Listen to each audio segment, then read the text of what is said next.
O que a gente basicamente vai fazer aqui hoje é partir de uma própria reflexão do que a gente chama de música erudita, né? Os termos que a gente usa para definir isso. Também problematizar até que ponto, né, essa separação entre música erudita, música popular, música de massa, até que ponto essa separação faz sentido hoje, mas entendendo um pouco a gênese disso, né? E aí, para a gente apontar para um grande entrave, que é a da falta de familiarização. E aí a gente vai procurar um pouco desmistificar essa elitização da música erudita. E aí eu vou propor isso com um exercício em cima de um conceito da música erudita, que é o da forma sonata, a partir de depoimentos que eu recebi ao longo da minha trajetória. Eu sempre procurei fazer um tipo de trabalho em que os alunos eram estimulados a ir a vários eventos musicais. E várias vezes os alunos me diziam, aqueles alunos que não tinham o hábito de frequentar salas de concerto, que se sentiam desconfortáveis por vários motivos, mas um recorrente era a dificuldade de saber que hora eu bato palma. E aí, o que eu vou trazer para vocês é uma proposta da gente desmistificar isso, né? E aí a gente vai ter alguns exemplos musicais, e eu garanto a vocês que hoje vai todo mundo saindo daqui sem dúvida de qual é a hora de bater palma, tá?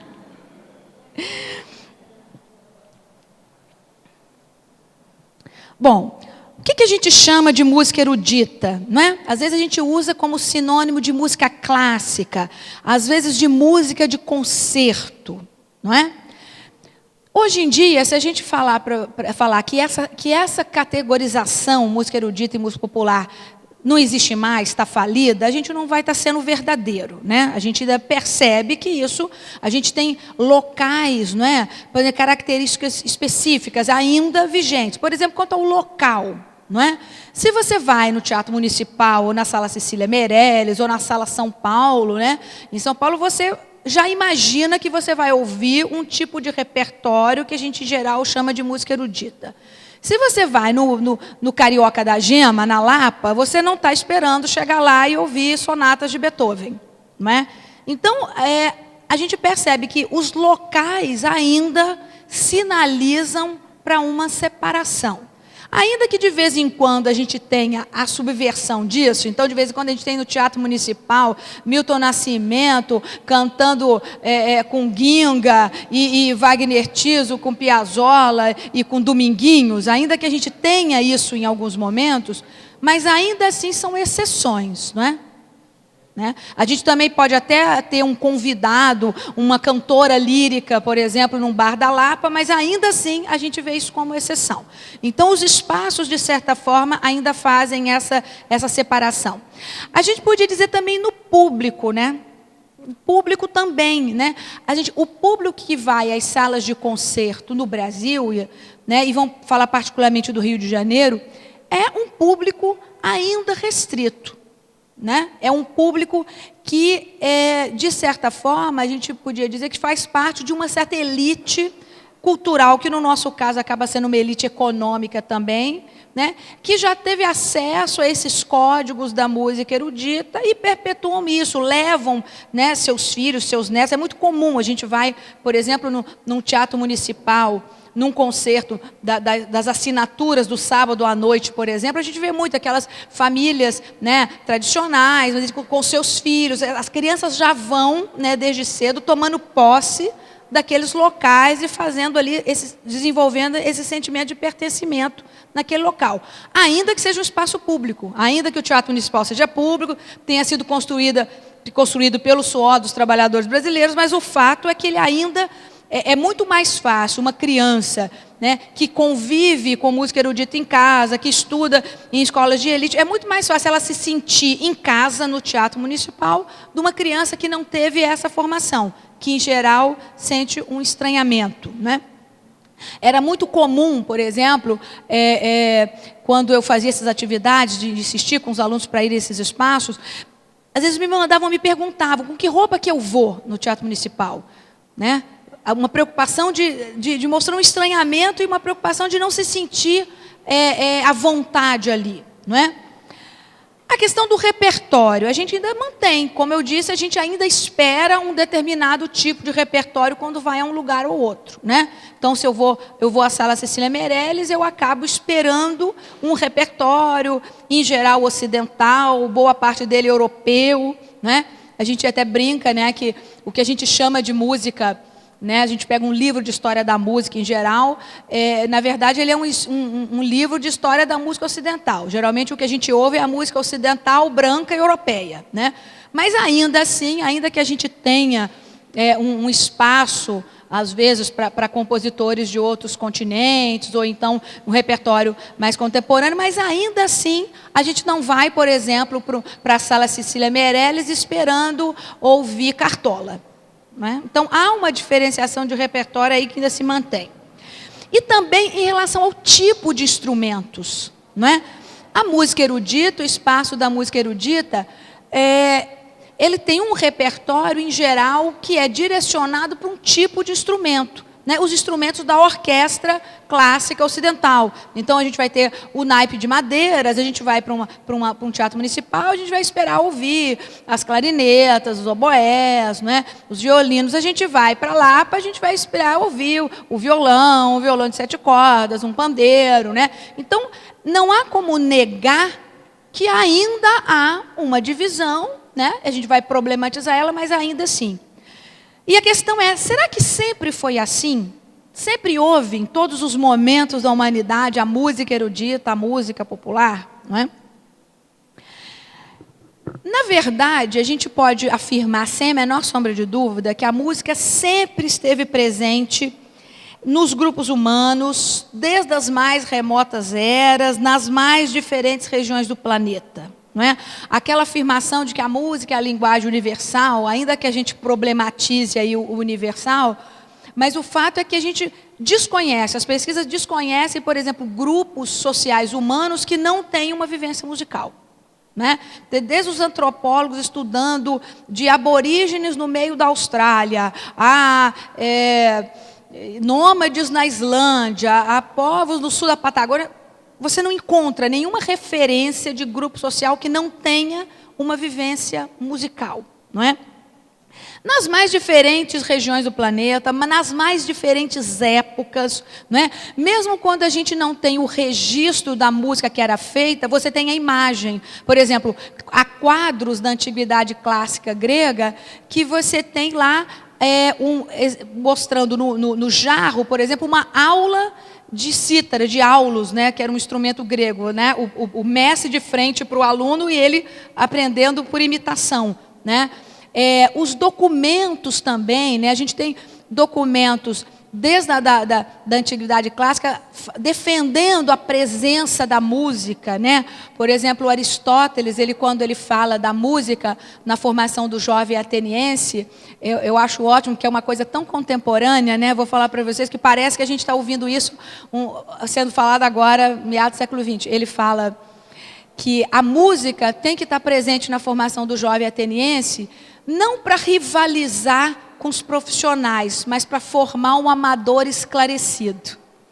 Olha que coisa, né? Que Aristóteles falou isso 6 séculos antes de Cristo. Falando, ou seja, que não é para a música tem que estar na escola, não é para todo mundo ser músico, mas é para formar alguém, um ouvinte mais crítico, um ouvinte mais autônomo, né? Isso que a gente vai chamar de ouvinte crítico, ele fala séculos antes de Cristo, ele fala num amador esclarecido, não é? Então, essas pesquisas, elas só começam a sinalizar para uma separação em campos mais ou menos opostos a partir do período medieval. Até então, não aparece referências disso. Isso é um campo ainda de investigação.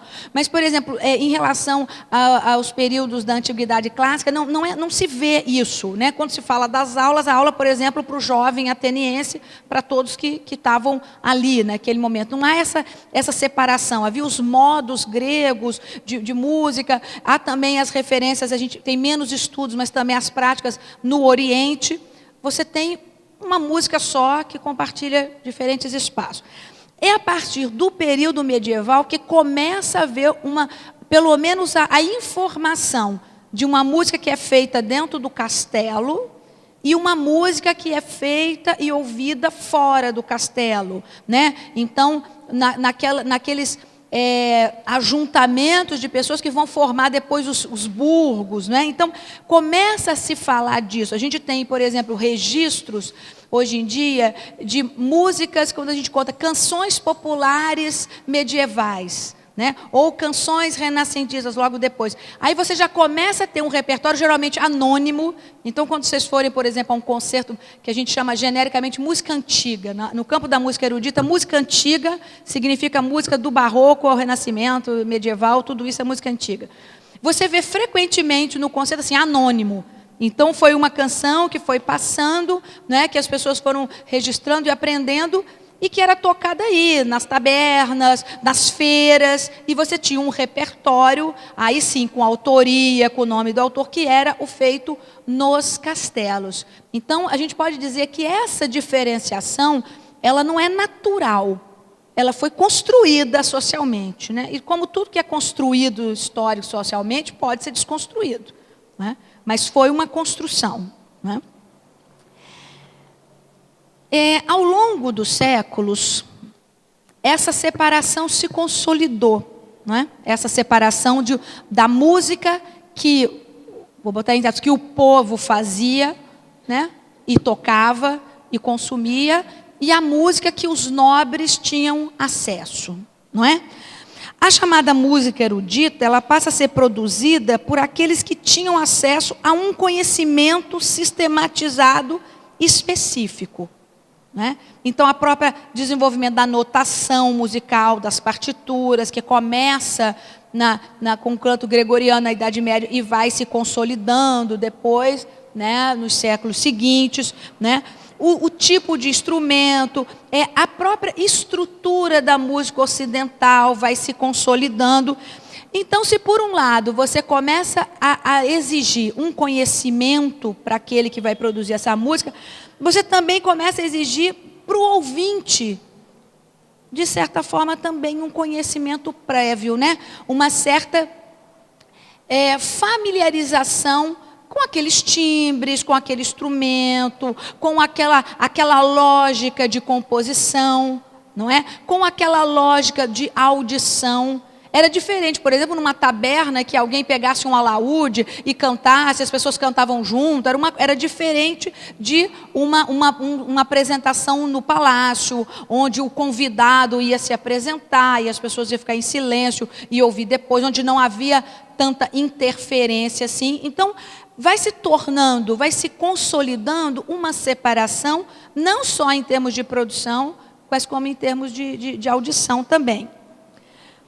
Agora, é claro que quando a gente fala de um conhecimento sistematizado, a gente não está dizendo que a música popular também não tenha seus códigos e seus gêneros consolidados, mas é vivenciada de uma forma mais generalizada, atingindo um número maior de ouvintes que não necessitam de um capital cultural específico para desfrutar dela.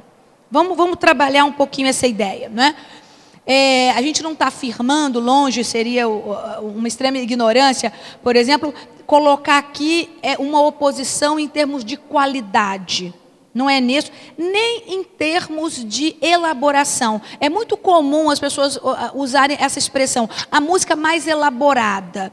A gente falar isso é um equívoco, falar que a música erudita, ela não é sempre mais elaborada. Por exemplo, o chorinho é uma forma muito elaborada, não é? Tocar chorinho é difícil porque te exige um virtuosismo, né, grande. Também tem padrões de mudança, de modulações que você tem que conhecer, não é? Então, improvisar, por exemplo, no choro não é uma coisa simples. Então, na verdade, há também um trabalho elaborado ali. Mas é diferente, principalmente em termos de percepção, né? Por quê? Porque você atinge um número muito maior de ouvintes que não necessariamente precisam ter aquele conhecimento sistematizado para apreciar, né? No caso da música erudita, é quase que um impedimento, né? A gente vai daqui a pouco trabalhar mostrando como esses limites vão sendo modificados. Mas a gente pode dizer que durante um bom tempo da humanidade, esse limite, essas diferenças foram sendo cada vez mais consolidadas, né? Eu me lembro que há um tempo atrás tinha uma propaganda muito infeliz de cerveja. Aliás, propaganda de cerveja é difícil não ser ruim, mas enfim. Né? Uma propaganda de cerveja que queria mostrar a caretice e o lugar legal. Então, a caretice era uma ilha que as pessoas estavam tocando música erudita. Vocês lembram disso? Aí a pessoa dizia, era no verão, era uma cerveja na época do verão. Aí estava lá todo mundo ouvindo um minueto numa ilha, até que ele falava, não, aí ele trazia cerveja, aí tudo virava um sambão. Eles iam para outro lugar e virava um sambão. Né? Então, assim, aí na época teve até um protesto de gente do pessoal da música erudita fazendo um protesto contra a cerveja. Né? Quer dizer, você reforçar aquela ideia de que é algo inacessível, que é chato. Né? Essa ideia de que música erudita é chata porque exige determinados comportamentos. Né? Na verdade, é claro que a fruição, né, daquilo que lhe é pouco usual é mais difícil. Né? Adorno tem umas frases maravilhosas, uma delas é, a gente gosta do que a gente reconhece. Né? Em termos de música, isso é muito, muito real. Então, se você não tem o hábito construído, a primeira vez que você ouve um solo de oboé, você tem vontade de rir, porque o timbre do oboé é uma coisa assim, né? Aquele som. Né? Várias vezes aconteceu isso, de ver crianças começarem a rir quando o oboé começa a solar. Né? Você acha estranho, não é? Você precisa minimamente ter um processo de familiarização.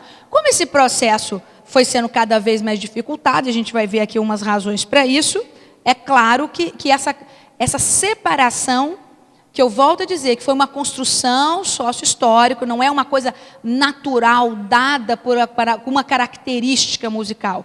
Na verdade, foi uma construção histórica e é isso que a gente precisa discutir. Né?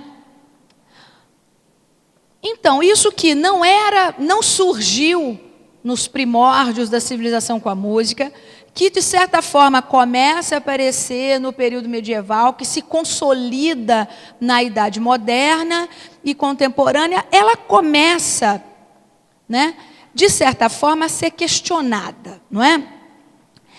Embora a gente reconheça que alguns desses elementos de diferenciação ainda estejam presentes, que é aqueles que a gente falou em relação ao espaço, em relação ao repertório, em relação aos instrumentos, o fato é que muitos compositores, e por conseguinte o seu público, começam a transitar entre essas esferas, unindo características consolidadas da música erudita e formas oriundas dos gêneros populares. Né? Na minha provocação lá no site, eu brinquei com isso. Né? Como é que a gente classifica um Tom Jobim? É erudito, é popular? Como é que a gente classifica um Villa-Lobos? Semana passada eu comprei o CD mais novo do Edu Lobo, que é um exercício sinfônico, né, e de jazz que não dá para dizer nada. Se aquilo ali é música popular, se aquela música erudita, está absolutamente fora de qualquer possibilidade de definição ali. Não é? E isso, gente, não é novo, porque se por acaso hoje esse trânsito é mais visível, mas na verdade, se a gente for fazer um estudo rigoroso, a gente vai ver, por exemplo, a música erudita sempre bebeu na fonte da música folclórica. Né? Os grandes compositores do período clássico, Beethoven, Mozart, eles usavam temas de canções folclóricas para ser os temas das suas sinfonias. Isso cansou de acontecer. Villa-Lobos fez isso, né? Beethoven fez isso. Os românticos, então, fizeram aos montes. Schubert, Chopin, todos eles fizeram isso. E no Brasil também, na música erudita também. Marlos Nobre faz isso, pega temas e trabalha esses temas. Né? Para dar um exemplo disso, para a gente não ficar só falando e ouvir música, porque falar de música sem ouvir música eu acho um horror. A gente vai ouvir um pedacinho, coloca para a gente, das Baquianas número 5 de Villa-Lobos.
faz parte das baquianas brasileiras. Depois eu vou falar um pouquinho do que são as baquianas, mas só para a gente não perder isso que está no ouvido agora, né? A gente viu que é um arranjo para piano, não é? Precisa ser um pianista com uma formação aqui, porque essa segunda parte então é difícil pra caramba. Não sei se vocês reparam que tem muita nota ali e só com o dedinho mínimo quinto é que fica a melodia, né? Então no início ela está mais clara.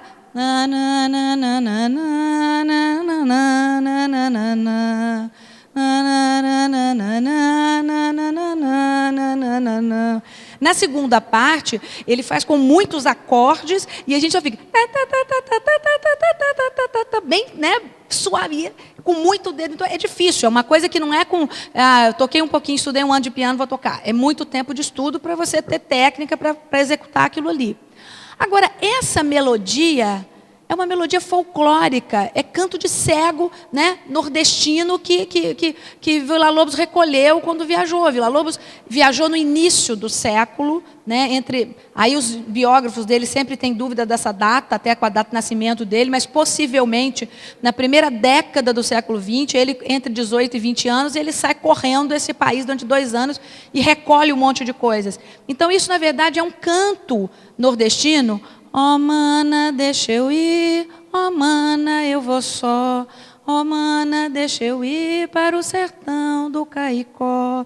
Quer dizer, na verdade, essa melodia, então, é um exemplo de como ela cabe em qualquer lugar, porque é uma música folclórica cantada por lavadeiras, cantada por pessoas no interior, lá no sertão do Caicó, aproveitada por um compositor erudito numa série, numa suíte musical que faz ele conhecido internacionalmente.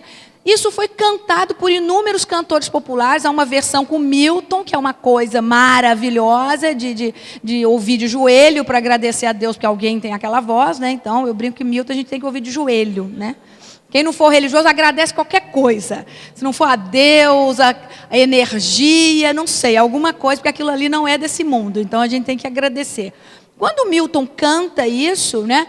E ele canta como? Ele canta fazendo uma síntese de tudo, porque ele canta a melodia folclórica, ele de certa forma, o arranjo, né, lá do wagnetismo é um arranjo que tem toda uma formação erudita, e ele canta com uma inflexão popular, ele não canta como um cantor lírico.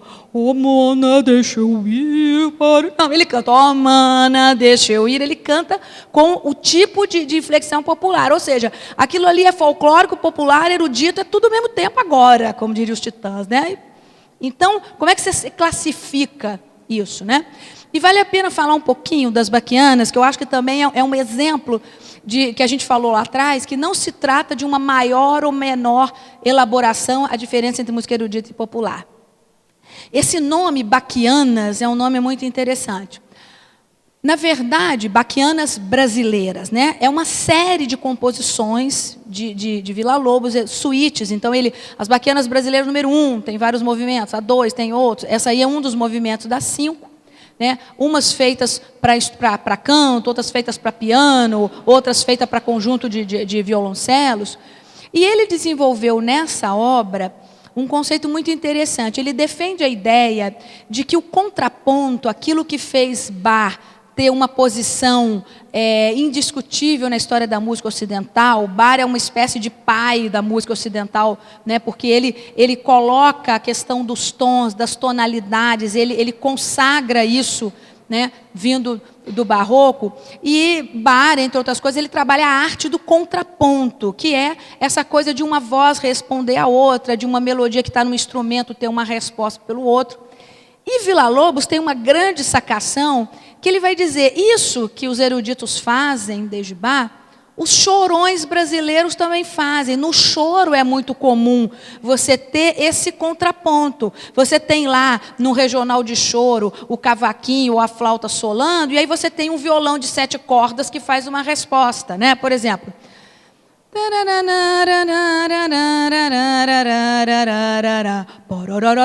Quem faz esse é um violãozão de 7 cordas, né? É muito comum no choro você ter isso. E aí Villa-Lobos faz essa grande sacação. Ele fala, olha, os músicos populares brasileiros são mestres na arte do contraponto, mesmo sem ter estudado Bach. E aí ele vai evidenciar isso nessa série que chama Baquianas Brasileiras. Ele se rende, né, à influência de Bach e à importância de Bach, mostrando que também, né, na música popular isso acontece. Então, por isso que é tão presente nas Baquianas Brasileiras, e tem outras, né? Tem o Trezinho do Caipira, tem outras várias que ele trabalha com esses elementos da música popular. Né? Então, assim, as Baquianas Brasileiras, então, são um exemplo de afinidade assim, entre música erudita e popular, e como como há uma alimentação aí, né, de ambos os lados. A gente poderia dar outros exemplos, né? Eu trouxe Villa-Lobos porque eu acho que é um exemplo bem típico, mas eu acabei de falar do Bedu, o Tom Jobim também, não é? Há um filme maravilhoso do Nelson Pereira dos Santos, né, que é a música segundo Tom Jobim. Quem não viu pode correr para alocar para fazer isso. Foi um dos últimos filmes do Nelson Pereira dos Santos, acho que foi há 2 anos atrás. Há 2 anos foi, né? 2 anos atrás, acho que sim. Não, ano passado foi o outro, foi também sobre a música Tom Jobim, mas é o segundo. Foi um pouco antes. Foi o primeiro. Ele fez 2 documentários sobre Tom Jobim. O primeiro, que é esse que eu estou falando, a música segundo Tom Jobim, é um documentário maravilhoso, que ele não tem nenhuma fala, né? Ele é só música atrás de música que vai emendando e vai te dando a mensagem. E ele, nesse filme, por exemplo, fica muito claro, né? Como é difícil você definir a música de Tom Jobim em termos de popular ou erudito, né? Francis Haime também. Quer dizer, ninguém tem dúvida, né, da brasilidade de um Francis Haime, quando você ouve os sambas das parcerias com o Chico, mas você ouve aquela sinfonia do Rio de Janeiro, né, aquilo com toda uma construção de música erudita, voltada para instrumentos da música erudita. E aí, o que eu acho que a grande questão desses músicos que transitam por aí é que eles começam a mexer também na questão do público e na questão do espaço, né? De repente, a gente ouve uma sinfonia do Rio de Janeiro, do Francis Haime, a gente ouve isso na praia de Copacabana, né? E a gente ouve isso no Teatro Municipal. Né? Então, eu acho que isso também começa a, de certa forma, romper com essas separações. Né? Agora, quais seriam os entraves? E aí, até então, o que eu estou falando para vocês, de certa forma, não tem nenhuma autoria que não. Eu estou falando que, de certa forma, há um entendimento comum. Né? Agora, eu trago aqui para vocês alguns entraves, na minha opinião, alguns entraves a gente diminuir essa divisão, né? Ou pelo menos trabalhar na desconstrução possível dela. Não é? Primeiro, eu acho que a dificuldade de acesso ao conhecimento musical erudito, né? No nosso país, ele ainda é considerado algo diferente, ou algo mais difícil, ou algo que não seja simples. Não é? Outro dia alguém falou para mim, me viu com uma partitura e falou: ai, nossa, eu tenho uma admiração por quem lê partitura. E aí eu falei para ele: nossa, porque eu nunca vou. Aí ele falou assim: na próxima encarnação eu quero aprender. Eu falei: não precisa não, começa logo. Eu falei: isso aqui é muito simples, é um código. Se você aprendeu a ler, você também aprende a ler partitura, não tem, né? E ainda brinquei com ele, falou: e nem fica achando que a partitura resolve tudo, né? Porque você tem um grande cartola que não fazia a menor ideia do que era semicolcheia e semínima, e nem por isso foi impedido de compor maravilhosamente bem. Ele não sabia o que era Dó maior e o que era Lá menor, mas ele sabia que se um viesse depois do outro, dava um som bom. Então, então assim, a gente tem ainda algumas dificuldades e esse acesso ainda muito elitizado. A gente não tem isso de uma forma muito ampla. A gente tem décadas de atraso da educação musical na escola básica. E eu sempre apanho quando eu falo isso, mas volto a insistir. A gente não tem, por exemplo, esse conhecimento musical disseminado na escola. Né? A tentativa melhor sucedida disso foi com Villa-Lobos, nos anos 30, o projeto do canto orfeônico, que era obrigatório, que tinha o apoio, né, do governo. É claro que a gente aqui não é ingênuo. Quando Getúlio Vargas dar carta branca, né, no Estado Novo para Vila Lobos implementar o seu projeto, é claro que ali eram dois, ninguém ali era ingênuo, né? Vamos brincar, os dois ali, um sabia que estava usando o prestígio do outro, Vila Lobos para implementar o seu projeto e Getúlio Vargas porque aquelas grandes concentrações patrióticas eram bem interessantes para um tipo de regime forte que tinha. Mas o fato é que você efetivamente tinha educação musical nas escolas, não é? Você pode questionar o método, o canto orfeônico, pode questionar o repertório, mas efetivamente tinha. A gente conhece uma série de pessoas que foram estudantes dos anos 30 aos anos 60 na escola e que têm esse conhecimento. Pois é. Naquela época, como a capital era no Rio, né, no Rio ela foi mais consolidada, mas ela chegou a acontecer em vários estados. Não é? Em São Paulo havia alguma dificuldade maior por causa da própria dificuldade política em relação ao governo de Getúlio, mas que também porque já tinha algumas iniciativas anteriores de educação musical nas escolas de São Paulo.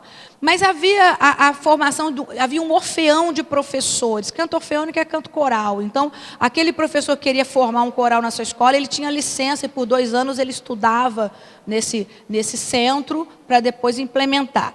O fato é que depois da morte de Getúlio, esse projeto perde força.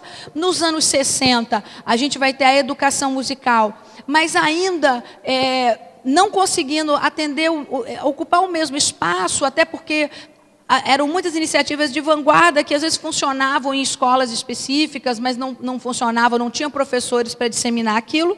E depois a gente tem a 5692 em 71, com a educação artística, e aí um refluxo também dos professores de música mais voltados para as escolas de música. Então, na verdade, a gente tem décadas de atraso de uma educação musical que eu digo disseminada, né, naquele ideal aristotélico, né, não para formar especialistas, mas, né, músicos profissionais, mas para formar amadores esclarecidos de música, não é? Eu acho que um outro entrave é uma postura elitista de alguns espaços e de promotores de eventos. Às vezes as pessoas reclamam, falta público, mas às vezes eu acho que há um certo cultivo, né? Há pessoas que acham bom, não, música erudita não é para todos mesmo, né? E dificuldade na popularização. Ou então, por exemplo, eu vejo muitas vezes de amigos, quando ouvem uma música, isso já ficou popular. Né? Uma música de erudita, por exemplo, que já é muito... já ficou popular, como se isso fosse demérito. Não é? Então, uma música que é muito tocada já ficou popular. Eu me lembro que quando eu fiz bacharelado em piano na escola de música. Então, eu me lembro que uma fase da minha adolescência eu adorava chorinho, eu adorava Ernesto Nazaré, que era a coisa mais próxima ali que a gente tinha no campo da música erudita. E aí eu me lembro que eu queria tocar Nazaré no recital de formatura, e aí uma professora falou para a minha professora, não, fala para ela não tocar Nazaré não, porque não dá peso, porque Nazaré é semi-erudito. Foi a primeira vez que eu ouvi essa expressão, né? Semi-erudito, né? Eu falei, deve ser igual carro seminovo, né? Que aí o cara, para te vender o carro, não fala que é usado, é seminovo. Então, Nazaré é semi-erudito, né? Então, a gente ainda tem essa postura elitista que acha bom que seja para poucos. Né? A gente ainda tem isso. Né? Agora, eu acho que talvez o principal entrave, se é que a gente pode aí colocar alguma em termos assim, mas é a falta de senso de pertencimento por parte das camadas populares aos espaços tradicionalmente dedicados à música erudita. Esse ainda é um grande entrave. Né? As pessoas que não tiveram... Né, é uma coisa tão interessante, Bourdieu fala uma coisa muito interessante sobre necessidade cultural. Ele fala que as necessidades básicas, as pessoas sentem a falta dela naturalmente, mas que a necessidade cultural ela é fruto da educação. Você só sente falta se você tiver sido estimulado. E aí a gente pensa que é uma coisa muito cruel. Né? Se você não teve isso, aí você não vai sentir falta daquilo, aí é que você não vai brigar por aquilo mesmo, né? A necessidade básica você sente imediatamente, né? Eu costumo falar para os meus alunos, quando eu estou dando essa aula, eu costumo falar, olha, A gente vê de vez em quando, umas comunidades fizeram um bloqueio, queimaram pneus porque o posto de saúde não abriu, ou faz um protesto, fecha a rua que corta o bairro porque não tem creche. Eu ainda quero ver um dia que as pessoas vão fechar a rua pedindo um cineclube. Ou então queimar pneu reclamando que a orquestra sinfônica não foi lá. Eu acho que um dia eu ainda vou querer ver isso. O fato é que é muito cruel, porque é um círculo vicioso. Aquele grupo que tem, vai continuar tendo e vai continuar exigindo por aquilo. E quem não teve acesso não desenvolve a necessidade cultural, né? Então, isso aqui é algo muito cruel, porque marca essa desigualdade e opera para que ela permaneça cada vez mais consolidada, não é? Eu vou dar um exemplo contrário para tentar deixar isso mais claro. Anos atrás, há mais ou menos 10 anos atrás, 12 anos atrás, em Goiânia, eu morei um tempo lá, e num momento muito feliz, a gente tinha um prefeito professor, uma secretária de educação professora, né? E a gente tinha um momento muito feliz, havia muito investimento na educação infantil. E aí um projeto, até de um ex-aluno, foi um projeto, ele como professor de educação infantil, um projeto que a prefeitura encampou, que era o projeto Criança Cidadã. Então, as crianças da educação infantil pública, elas tinham todo mês um evento. Num mês, o evento ia na creche, então ia lá apresentações, né, de música, de circo, de teatro, e no outro mês elas iam aos espaços. Então, eu me lembro que a cidade tinha um grande teatro. A Goiânia é uma cidade nova, né, de 70 e poucos anos. Então, o Teatro Goiânia é um teatro muito bonito, Art Deco, né, porque a cidade foi fundada nos anos 30, então é arquitetura Art Deco, muito bonito. E as crianças, então, várias crianças das creches, juntavam várias creches, iam pela primeira vez ao Teatro Goiânia.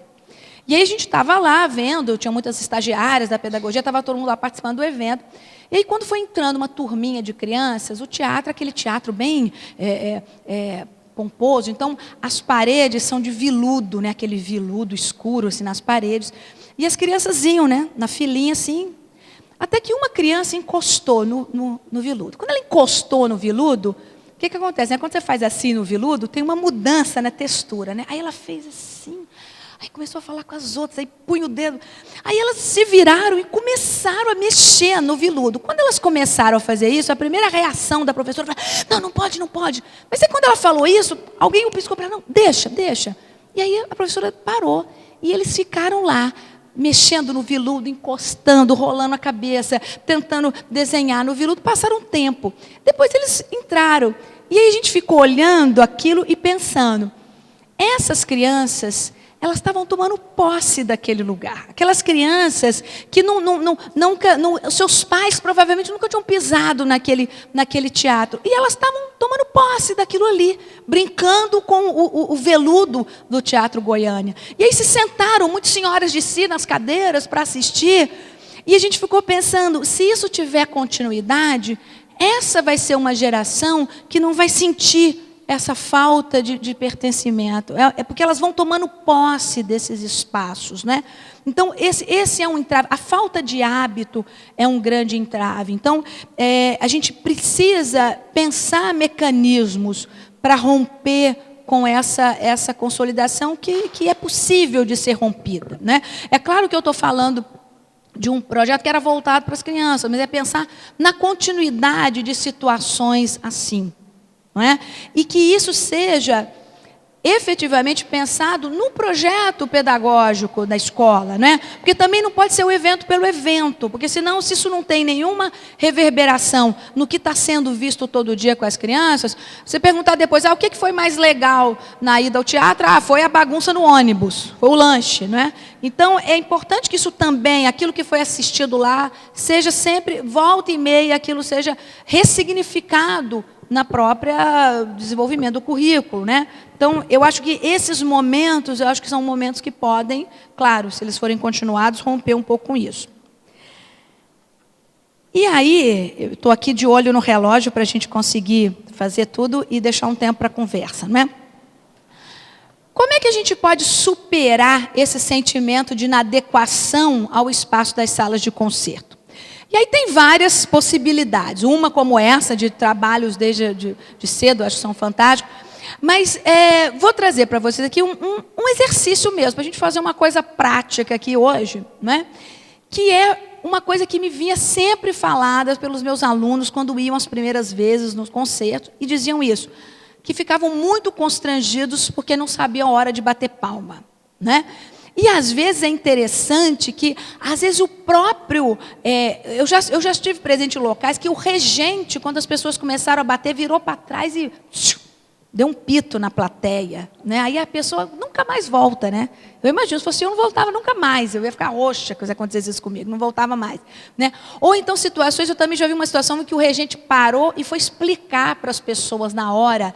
Até acho que é uma boa iniciativa, mas não na hora do concerto fazer isso, deixou as pessoas mais constrangidas ainda, né? Ou então, quando uma vez uma aluna me falou que ela começou a bater palma, e aí a pessoa do lado dela fez uma cara tão feia, ela foi uma senhora muito distinta, muito bem vestida, mas ela me fez sentir um lixo quando eu comecei a bater palma, então não volta. Ela foi me pedir uma autorização para ela assistir outras coisas que não fossem concerto de música erudita, né? Então, vamos entender um pouco isso e ver que isso é fácil. E aí a gente vai falar de uma coisa que é a forma sonata, até para a gente entender o que acontece nesses momentos que parece que acabou e não é a hora de bater palma. Tá? A forma sonata é um princípio de forma musical que ela começa no período clássico. O período clássico na música erudita ou do classicismo, ele ele é da segunda metade do século XVIII, então 1770 para frente, não é? É o período áureo e início do século XIX, depois a gente tem o romantismo. Mas esse período, né, que é o do período clássico até o século XX, então, ou seja, é uma forma básica na música ocidental, né? Como modelo, ela é melhor exemplificada nos primeiros movimentos de peças com vários movimentos. Ou seja, em cada movimento você tem ali esse tipo de composição que é a forma sonata. Ou seja, é um princípio de composição que os músicos eruditos vão aprendendo, né? Ela vai ser vista numa grande quantidade de gêneros. Depois, quando aparecerem os nomes, a gente vai falando. Desde o minueto, que é uma dança, até o concerto. O concerto é uma peça para orquestra e instrumento solo, também feito em vários movimentos. A gente tem música de vários movimentos, música para orquestra, a gente tem a sinfonia e o concerto. A sinfonia não tem instrumento solo, a sinfonia é a orquestra inteira. O concerto, por exemplo, é um concerto em mi bemol maior para piano e orquestra. Ele tem o mesmo formato da sinfonia, os vários movimentos, mas ela tem um instrumento solo, né? Então, concerto para oboé e orquestra, concerto número 2 para violino, não sei o quê. E aí, até para a gente falar o tanto que Villa-Lobos era genial, ele tinha um amigo, que era o Edu da Gaita, que era um cara excelente. E ele falou, ninguém faz música para gaita na música erudita. Aí ele fez primeiro e único concerto de gaita e orquestra, né, é de Villa-Lobos. Ele tem um concerto para gaita e orquestra, que foi dedicado a esse amigo dele, o Edu da Gaita. Ou seja, ele usou toda a estruturação erudita para fazer uma música que um instrumento, teoricamente voltado para a música popular, pudesse desenvolver, né? Hoje em dia, os músicos contemporâneos fazem tudo. Concerto para caixinha de fósforo e orquestra, tem tudo. Mas o Villa-Lobos talvez tenha sido um dos primeiros, né? Como é que é a forma sonata? Em geral, ela começa com uma introdução, né? Que, em geral, ela é um pouquinho mais lenta que o movimento em si, né? Geralmente, as introduções são um preparatório para você ter o primeiro argumento musical que aparece na exposição. Então, a exposição é quando apresenta o tema, o material temático daquela peça. Em geral, em peças mais curtas, um tema. As grandes sinfonias têm, às vezes, 2 temas que vão conversando. E aí tem toda uma regra de tonalidade, de modulação, né? Então, o tema é apresentado em dó maior, aí depois de tantos compassos ele vai ser apresentado no tom da tônica, aí da dominante, que é a 5ª nota. Então, você estava em dó, ré, mi, fá, sol, depois eu vou fazer esse tema em sol. Então, tem todas umas regras, e durante essas regras, essa transição, você está apresentando a exposição. E, geralmente, essa exposição termina com uma afirmação daquele tema. A gente vai ver daqui a pouco. Oi? Não, às vezes uma pequena pausa, que é quase só uma respiração, tá? Né? Mas não para. Aí você tem o desenvolvimento, onde todas essas possibilidades harmônicas aí vão ser desenvolvidas. Aí o tema é variado, é tocado de trás para frente, é tocado só um pedaço, né? E aí, na fuga, por exemplo, que é uma outra forma, o desenvolvimento é chamado divertimento. Eu acho ótimo. O Bach chamava de divertimento, que é a hora que ele ficava brincando com os temas, não é? Os tons são modificados, a melodia é refeita. E para a maior parte das sonatas, alguns vão considerar a parte mais importante da peça. Na verdade, é onde o compositor mostra toda a sua maestria, né? naquele jogo ali, daqueles elementos.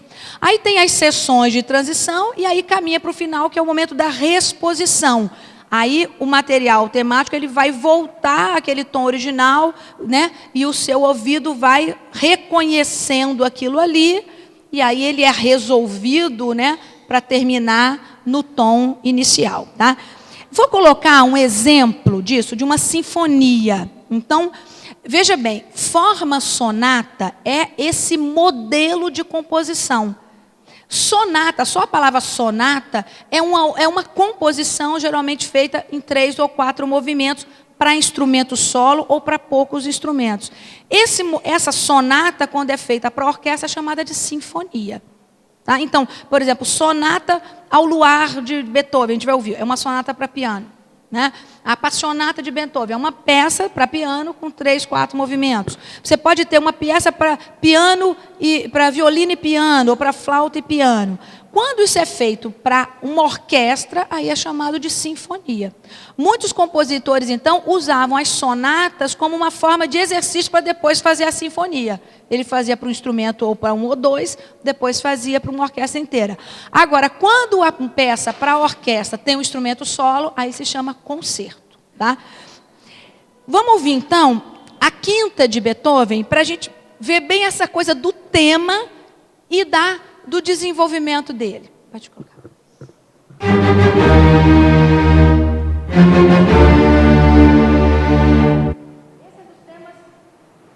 É dos temas mais conhecidos da história da música. Todo mundo conhece.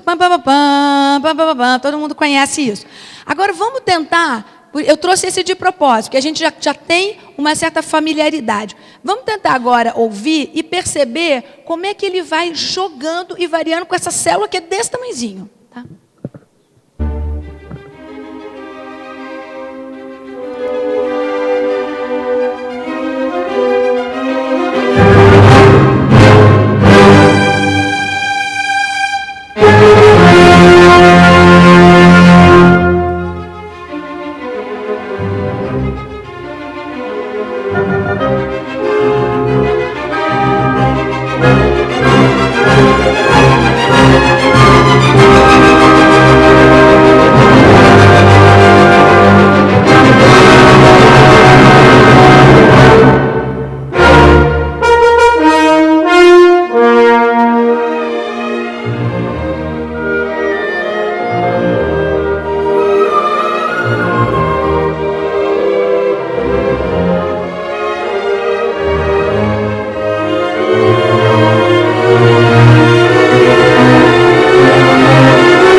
tema inteiro.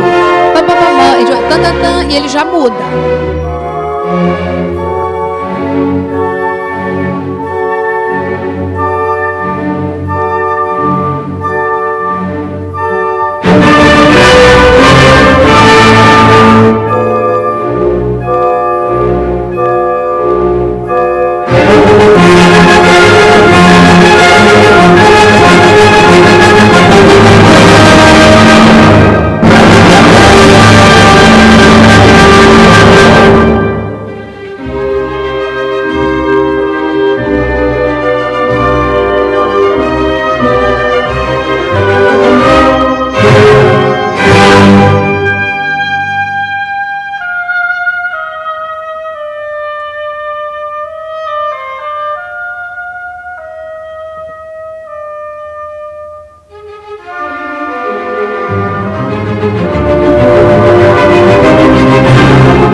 Isso a gente já ouviu, né? Então a gente já está na reexposição.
Deixa essa.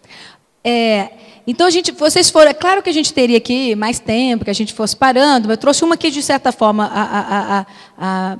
esse tema está, de certa forma, mais presente, mas deu para perceber, né? O momento que ele apresenta o tema, brinca com ele, depois aquele momento que tem, vai para longe, né? Você vê muito tênue, ele fica mais no ritmo, esse ritmo, mas não mais necessariamente nessa mesma nota, e depois, no final, tem uma hora que você já começa a reconhecer, a hora da reexposição, mas tem todas essas passagens, não é? Porque ele vai até chegar no tom original, que era o tom que começou o movimento, né? O que a gente podia entender é que essa forma sonata, ela tanto pode estar numa peça curta, um minueto assim, curtinho, de 3 páginas, que a gente ouve em 1 minuto e meio, ter essa mesma organização, né, de exposição, de desenvolvimento de reexposição. Nas danças é muito comum a gente ter esse modelo, não é? Nas peças solo, então, numa sonata para piano solo, ou nas peças de conjunto. Quando eu falo sonatas propriamente dito, então, eu estou querendo mostrar que você pode ter a forma sonata no minueto, a forma sonata de sintonia, e ter a sonata. Quando a gente fala só sonata, a gente está falando dessa composição, né? Que ela é para instrumento solo ou para instrumento, ou para pequenos grupos, né? Então, quando você tem até 2 instrumentos, você chama de sonata. Às vezes quando tem, chama de trio. Trio para violino, viola e violoncelo. Ou você chama, aí já começa a ter os quartetos de cordas, os quintetos de metais. Mas todos eles são peças em vários movimentos e que dentro de cada um desses movimentos você pode ter essa organização composicional da forma sonata, né? Agora, qual uma característica? Todas são compostas em movimentos, geralmente de andamento contrastante. Só para a gente seguir, coloca a faixa seguinte.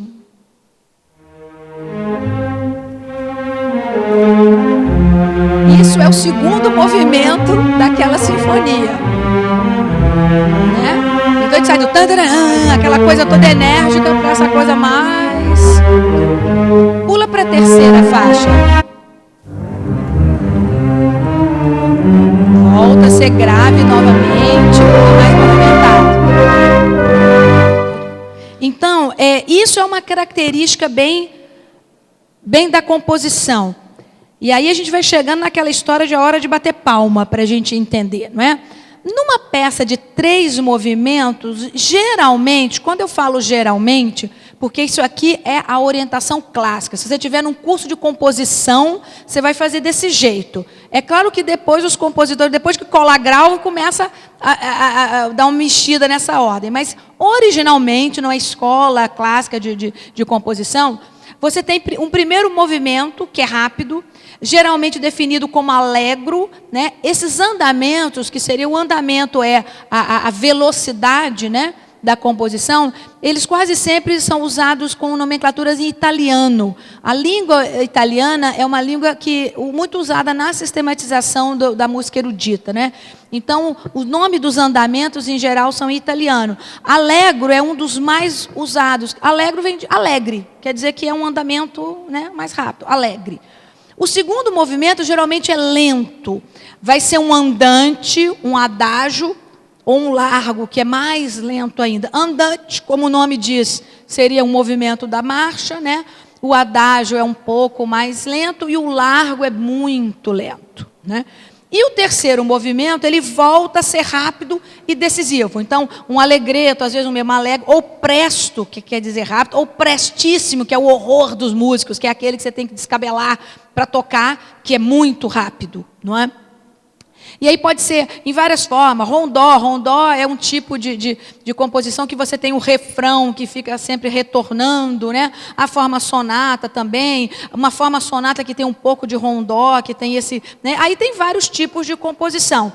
Mas é interessante a gente entender que elas estão em 3 movimentos, eles estão quase sempre assim. No período romântico, eles vão começar a subverter isso. Aí tem romântico que começa com um movimento lento, depois faz um rápido, depois faz um mais rápido ainda. Mas não era o usual. Tá? Quando a gente tem 4 movimentos, a gente tem, em geral, o primeiro rápido, o segundo lento, o terceiro moderado, então, mais dançante, essa expressão moderato também é muito utilizada, ou alegreto, que é menos rápido que o allegro, e aí no quarto movimento, o rápido, mais rápido ainda. Quando é 4 movimentos, é mais difícil de subverter essa ordem, né? Ela fica mais estruturada, né? Só para a gente ter uma noção disso, o último CD.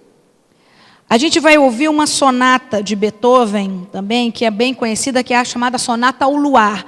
Na verdade, esses nomes, gente, foram nomes que as pessoas foram dando. Beethoven só dava número, sonata, opus tal, número tal e pronto. Mas essa ganhou essa alcunha de sonata ao luar. Todo mundo conhece o primeiro movimento.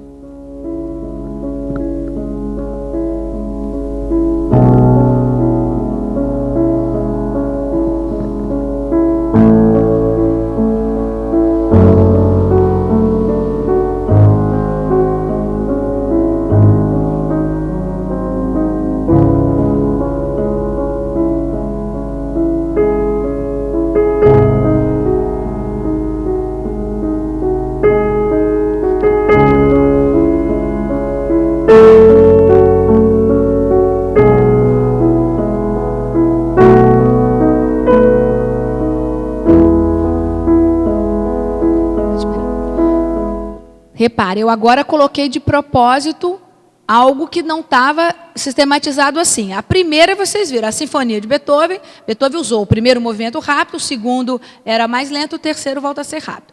Beethoven é uma figura interessante na história da música, ele é chamado de uma ponte entre o classicismo e o romantismo.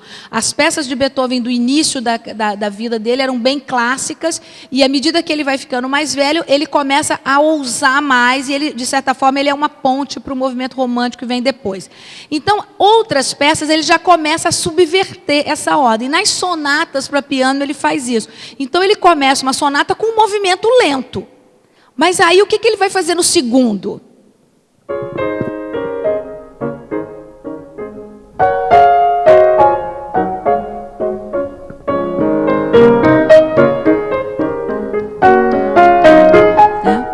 Oi? Parece um minueto ternário.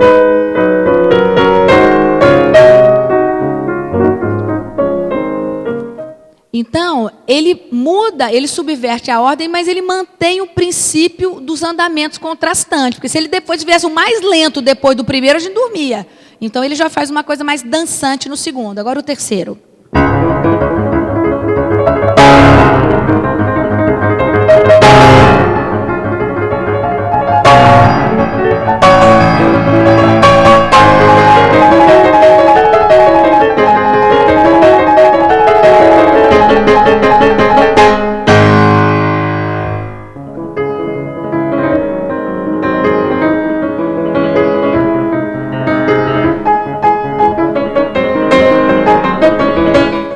Só para vocês sentirem. O primeiro, então, ele é chamado de adagio sostenuto, quer dizer, um adágio sustentado, é lento mesmo, né? O segundo, como a gente disse, mais dançante, é um allegretto. Ele é um pouquinho menos rápido que o allegro, é um allegretto. E o último é um presto agitato, ou seja, é um rápido e é agitado, né? Vocês repararam que é bem diferente o espírito de cada um dos andamentos. Então, para o músico, não dá para emendar um no outro, né? Aí a gente começa a pensar essa coisa da hora de bater palma, né? Porque não é uma coisa só de uma formalidade, uma etiqueta, porque às vezes fica parecendo isso, né? Ai, que é uma falta de etiqueta, não aprendi a bater na palma errada. Aliás, sobre etiqueta, uma vez eu aprendi uma coisa ótima, que eu vou dividir com vocês, né? Bom, pode ser que muita gente sabe, eu não sabia. Uma vez eu achava que esses negócios de livro de etiqueta era uma bobagem, né? Aí até que um dia eu assisti um programa com aquela Glória Calil, e assim, eu no meu cúmulo do meu preconceito, ai, que coisa de bobagem, achando que era uma bobagem. E aí foi interessantíssimo. E uma coisa que ela falou, que eu nunca pensei, é que ela falou a palavra etiqueta, vem do francês, etiquette, que é o quê? Pequena ética. Que, na verdade, a etiqueta é uma pequena ética, é uma forma de convivência. No dia que eu parei para pensar isso, né, aí eu me rendi à minha ignorância e meu preconceito, pensar, nossa, mas tem a ver mesmo, a coisa de uma ética de convivência. São algumas normas, né, não que elas sejam imutáveis, né, se a gente sentir que elas não têm mais significação, elas têm que ser mudadas. Mas, de certa forma, em relação ao que a gente está falando agora dos andamentos, a gente se colocar na posição do músico, imagina, você começa lá, né, um adágio, né, todo intimista, e aí você depois salta num presto agitado desse que você toca 295 notas por segundo. Então, é preciso esse tempo entre um movimento e outro, né, para concentração, respiração e começar de novo. Se nesse tempo, todo mundo bate palma e grita bravo, é mais difícil você concentrar e pegar o espírito do que vem depois. Por isso é que é importante que as palmas venham ao final do último movimento, porque aí ele concluiu a execução da peça. Então, na verdade, isso que às vezes as pessoas ficam um pouco confusas, na verdade é só entender que é uma forma de estruturação que a forma sonata foi trazendo, foi sendo consolidada, e que por mais que a gente modifique, quando uma peça de vários movimentos é tocada na íntegra, a gente então espera a conclusão dela para bater palma. Acontece, às vezes, da música não ser tocada na íntegra, é absolutamente comum. Quando a pessoa vai fazer isso, o que ela faz? Ela coloca o nome, por exemplo, Sonata ao Opus Tal de Beethoven, e ela vai colocar embaixo, adágio. Ou seja, ou então, primeiro movimento. Quer dizer que aquele músico vai tocar só o movimento. Se tiver assim, tudo bem, acabou ali aquela ideia, você vai bater palma ali, né? Para isso ficar bem claro, eu fiz uma coisa. Eu trouxe alguns programas de concerto, porque aí vamos começar nas dicas para a gente não se sentir incomodado com isso. Dá para vocês lerem? Né?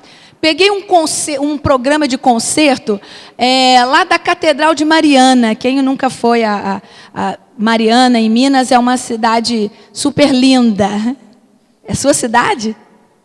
Pertinho. Mariana tem um dos órgãos mais antigos do Brasil, que foi restaurado, e a gente vai lá ouvir, é maravilhoso. Aos domingos, se não me engano, meio-dia, tem concerto com um órgão antigo, que é uma coisa maravilhosa. Então, eu peguei um dia um programa lá, de um concerto lá, e eles, então, vejam bem, olha assim, do lado esquerdo, em geral, você tem o nome do compositor, tá? As pessoas mudam muito pouco isso. Pode ter uma outra invenção, mas, em geral, é isso. Você tem do lado esquerdo o nome do compositor, e do lado de cá, as peças que vão ser tocadas. Esses aí são músicas... vocês estão vendo pelo período, né, que a gente vai chamar, muitas vezes, tudo isso de música antiga, um concerto de música antiga, que a gente vai chamar, e aí isso pode estar na Renascença, no finalzinho da Idade Média, é por aí, não é? Repara só, no último aqui, no Seixas ali, já é de 1700, então ele já está aí, né, no final do barroco aí, ele tem uma sonata em dó maior, allegro, adágio e minueto, né, o minuete. Então, é o quê? É uma composição em 3 movimentos.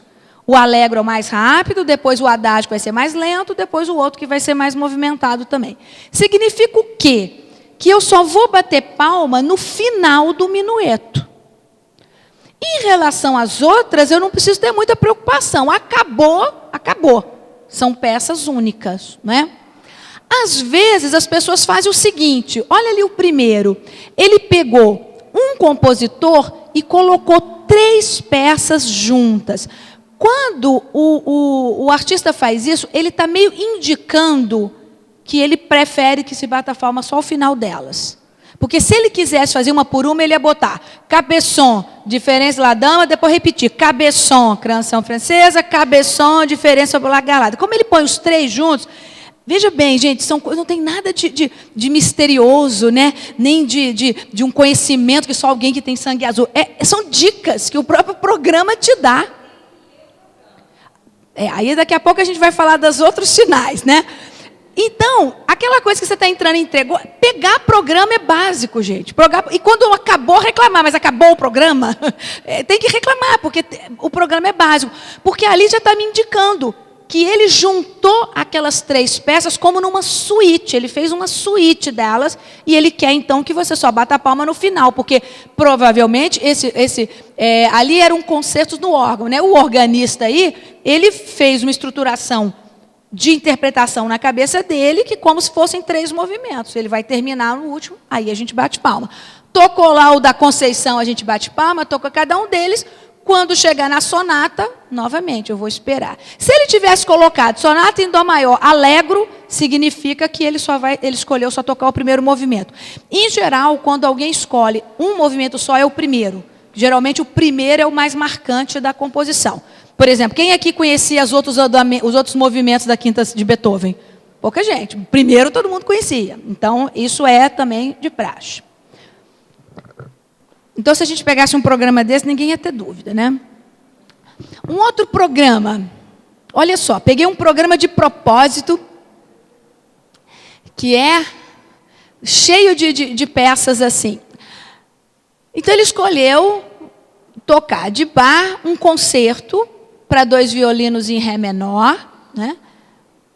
Lembra que o concerto sempre tem instrumento solo, né? Nesse caso aí são os 2 aí que vão solar. Tem um allegro, um adágio e um allegro. Então, os solistas lá vão tocar um movimento mais rápido, um outro mais lento e depois o mais rápido.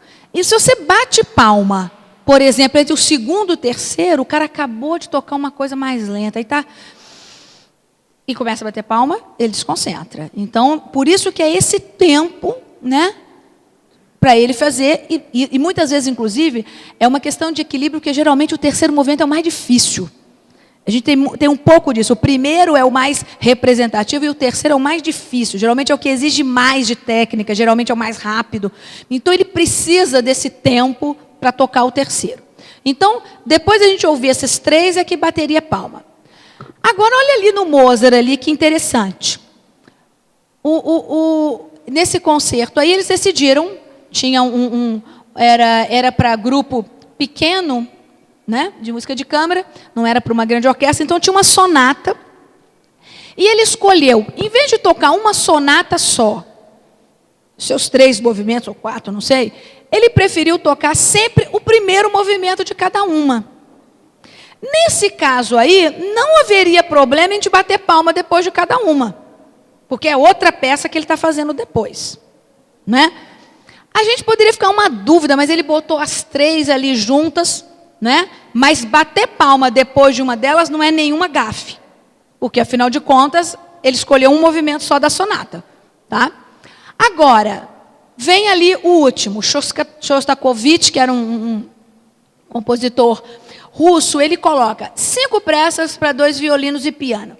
Ou seja, ele na cabeça dele ele fez o que a gente chama de suíte. São peças que são independentes, podem ser tocadas separado, mas que formam um conjunto.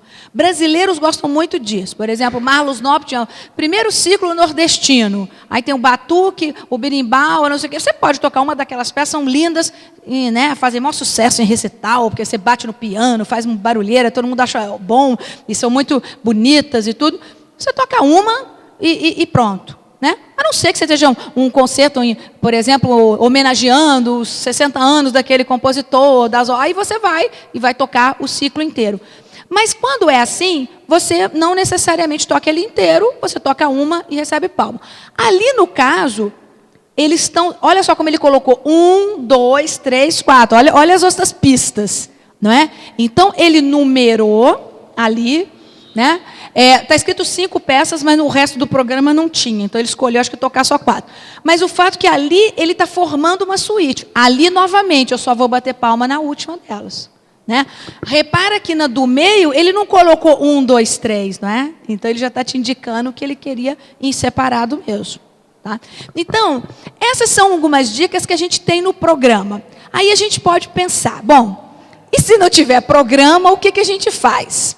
Aí são as regras da convivência mesmo, né? Não tem muito jeito.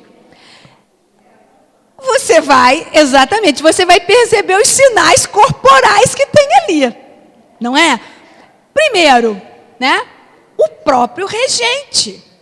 Se ele está tocando, né? Se ele não virou e está ali, se ele virar, pronto, ele está pedindo palma, pode bater. Não é? A mesma coisa o solista, não é?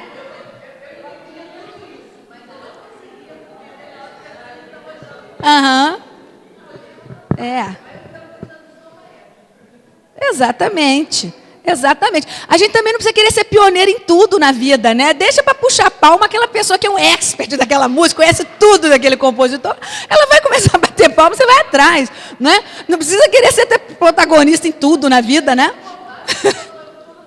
Né? Agora, se você está com o programa na sua mão, viu que está no meio, está no segundo movimento, tem gente batendo palma, você espera, porque daqui a pouco vão parar, né?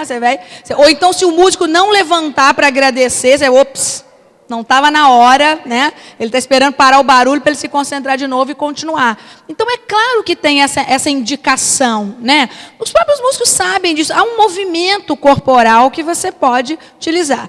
E a outra dica, assim, é a gente ouvir cada vez mais. Quando você conhece a obra, você sabe que você já está sentindo que está perto do final, né? É claro que o ideal fosse esse, mas é claro que também A gente imagina que investimento, né, de escuta a gente teria que ter para conseguir ter esse conhecimento todo prévio. Então, na verdade, o que eu estou trazendo aqui é mostrar um pouco que não há nenhum bicho de 7 cabeças, não há nada que exija, né, de ninguém uma sensibilidade extraterrestre. Na verdade, são exercícios, tudo que a gente aprende, que a gente vivencia e que a gente pode exercer. Né? E volto a dizer, para fechar, porque eu quero deixar um tempinho para a gente conversar um pouquinho, é pensar que essas divisões, na verdade, elas foram construídas historicamente, que a gente pode pensar, né, até que ponto elas continuam sendo válidas, até que ponto elas precisam ser modificadas, mas o principal é pensar que a música erudita ela foi criada por homens, ela é um patrimônio da humanidade e que ela e todo ser humano tem direito a usufruir dela, né, independente da sua origem social, independente da sua região, poder usufruir desse patrimônio é um direito de qualquer um. Né? É isso, gente.